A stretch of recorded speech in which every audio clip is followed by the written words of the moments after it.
First things first, Alex, how are you? I'm good, thank you. How are you? I'm alright, thanks. So, before we get into the latest album, I'd like to jump back to the beginning very quickly. Do you remember the first album you ever bought?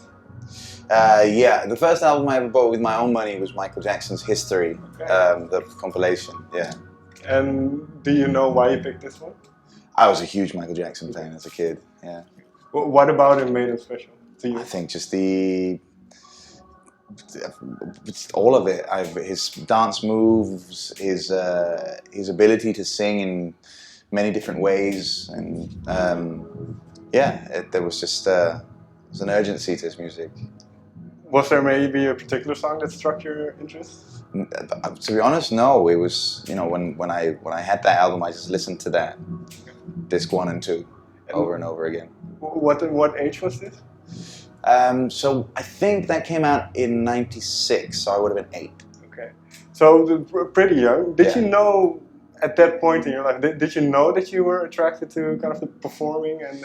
No, not. I know that I knew that I liked music, but it was it wasn't. I liked singing, and I would put my headphones on, and I would like scream, "Man in the Mirror," Right. but and Earth Song as well. But it wasn't until I was about 12 that I found out that I wanted to be on stage. Because, correct me if I'm wrong, your father is from Uruguay, your Yeah. mother is Danish. Yeah. So what kind of music was played in your household? Well, I grew up mostly with my mum.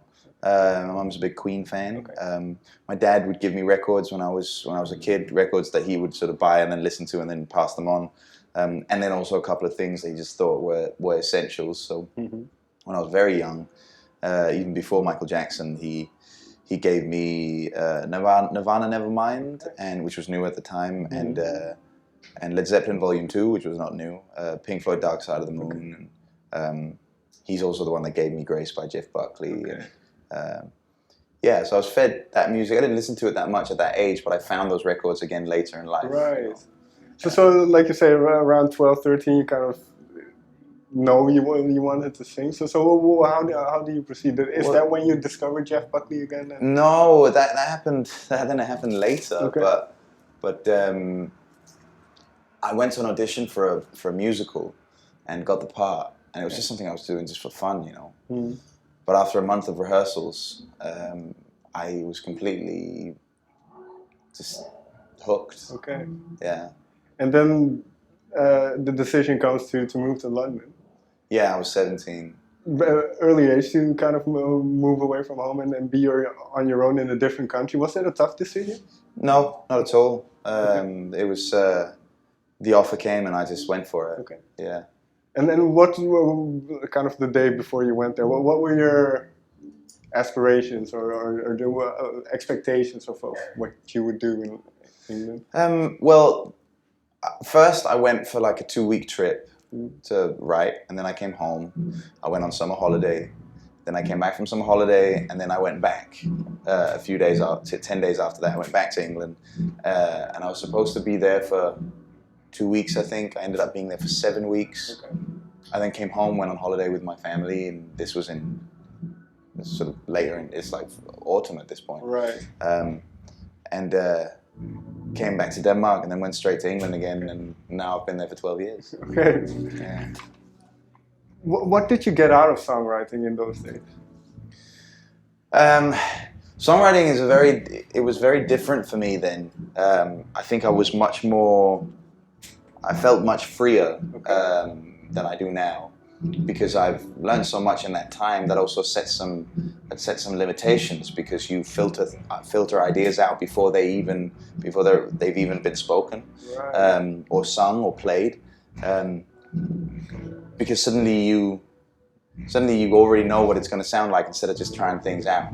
Right. So I definitely miss, and I try to sort of capture that again sometimes. I try and put myself in a place where I just let the ideas flow, sort of in the teenage way, where you're constantly writing songs and just like everything sounds amazing, and because it's the first time that you're trying this out.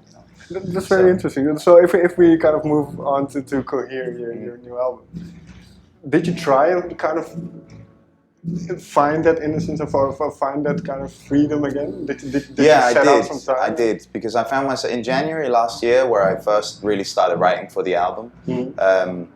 I felt the pressure to write singles. Okay. And self-imposed? As well, yeah. So I had a long chat with my manager and was like, I feel this way about writing at the moment. I feel like there's some pressure to write songs that sound like they could be on the radio, and I'm not enjoying it. And he was like, dude, don't just fucking write, you know, and I'll listen to it, because I use him for feedback. I trust him very much. He was like, just write, and I'll listen to every song for what it is and what it's supposed to be. I know that you know, because I write songs that are not intended as something that's going to sound like a hooky, catchy pop song. Right. I love those too, but I think it's important to have a variety. So then I started writing in the right sort of frame of mind, and it just felt very freeing. And I can't wait to do that again when I'm going to start writing when I get home from tour. What was the first song that came out after that? I don't know. I can't remember. I wrote so many songs in that time. Yeah. Was there maybe a song or two then that were the catalyst for what would become the record? Well, Enclosure was one of the first songs that I wrote for the record. Certainly that I started, because I started that on the last tour of 2015. Right. Sort of on the day of the last show, that idea came to me.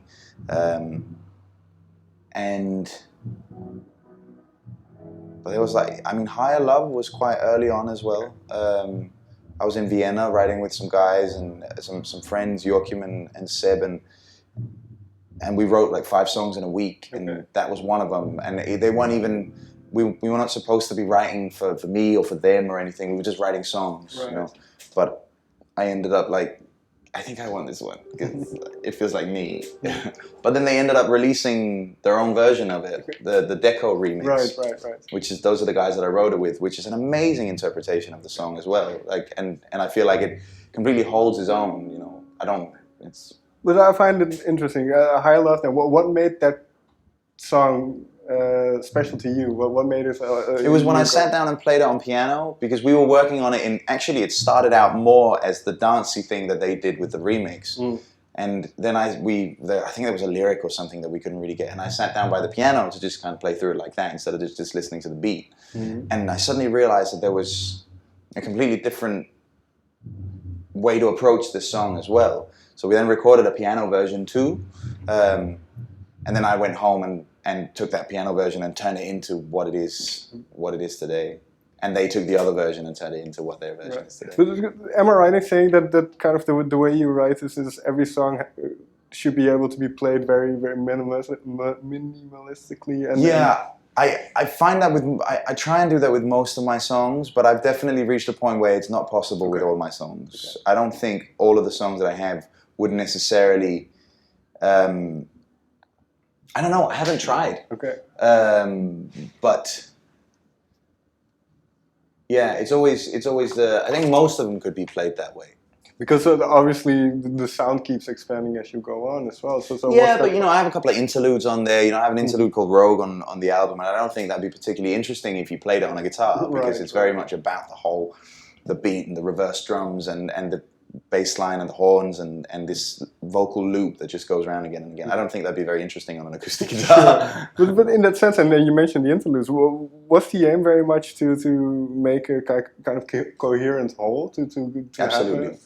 Yeah, I mean, there are no coincidences on the album. The track listing is intended to be listened to in that order. I've literally sat and in a Logic session with the separate wave files and sort of placed them where I wanted them to be placed, and that's how it was mastered, so that you get the segues and so it's not that I don't want people to pick their favorite songs and put them on a playlist. By all means, you know, that's great. But the album is very much created as a whole. Yeah.